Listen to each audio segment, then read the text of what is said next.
Mister Mario Tacchinardi, allora, primo giorno di lavoro qui allo Stadio Baracca, raduno quest'oggi. Che impressione ha del roster che è stato, della compagine che è stata allestita? Beh, innanzitutto c'è grande voglia di scoprirci, c'è grande curiosità di iniziare un nostro percorso insieme, che deve essere un percorso di miglioramento. Sono molto contento del roster che la società mi ha dato. Secondo me è un roster competitivo, probabilmente sulla carta magari ci sono 4-5 squadre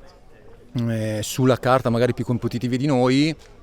però secondo me questo è un gruppo con grande potenziale, è un gruppo che con il lavoro può crescere, deve crescere, quindi il nostro percorso sarà fondamentale. Adesso abbiamo 6 settimane prima dell'inizio del campionato dove lavoreremo forte sia dal punto di vista tecnico-tattico che da un punto di vista fisico, ma sarà fondamentale l'aspetto mentale perché dobbiamo diventare gruppo e squadra il prima possibile, visto che comunque ci sono tanti ragazzi nuovi. C'è uno staff nuovo, anche nella dirigenza ci sono persone nuove, però nonostante questo c'è grande voglia di iniziare, di condividere un percorso insieme e devo dire che i ragazzi, naturalmente li ho sentiti tutti, li ho visti tutti prima di oggi, mi hanno fatto tutti un'ottima impressione, mi sembra un gruppo che ci possa dare delle garanzie sotto dal punto di vista dell'atteggiamento. L'ambizione, insomma, non manca. No, l'ambizione non manca mai, è importante lavorare per crearci l'obiettivo settimana dopo settimana, allenamento dopo allenamento, partita dopo partita, senza fissarsi degli obiettivi, perché magari paradossalmente un obiettivo può anche essere limitante, quindi noi giorno dopo giorno, domenica dopo domenica dobbiamo lavorare per cercare di migliorare sia individualmente che come squadra. Mattone su mattone, come si suol dire. Assolutamente sì, step by step si lavora forte, si lavora sodo, ci sono giocatori che in questa squadra devono fare uno step di maturità, l'abbiamo presi per questo e perché hanno grande motivazione di far bene a Mestre, una piazza importante, una piazza esigente, una piazza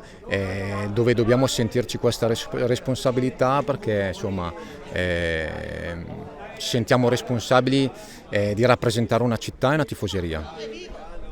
Di rispetto ai giocatori che sono arrivati, lei chi conosceva e che impressione ha, almeno sulla carta, di questi ragazzi? Ma come ho detto prima sono tutti giocatori che abbiamo condiviso insieme alla società, l'abbiamo analizzati a 360 gradi, oltre all'aspetto tecnico-tattico era importantissimo l'aspetto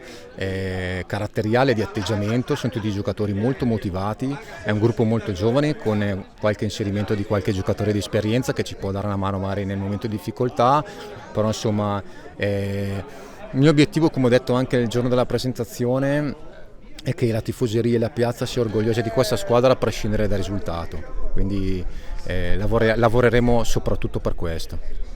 A proposito di presentazione, sono passate appunto alcune settimane da quando lei è stato presentato ufficialmente. Da allora ha avuto modo di incontrare i tifosi, di conoscere insomma la piazza mestrina e che impressione ne ha avuto? Purtroppo non ho avuto la possibilità di conoscere nessuno, però conosco tanti giocatori che hanno giocato a Mestre, mi hanno trasferito che c'è un grande clima, soprattutto qua al Baracca, e quindi te l'ho detto, c'è grande voglia di rendere orgogliosi i nostri tifosi.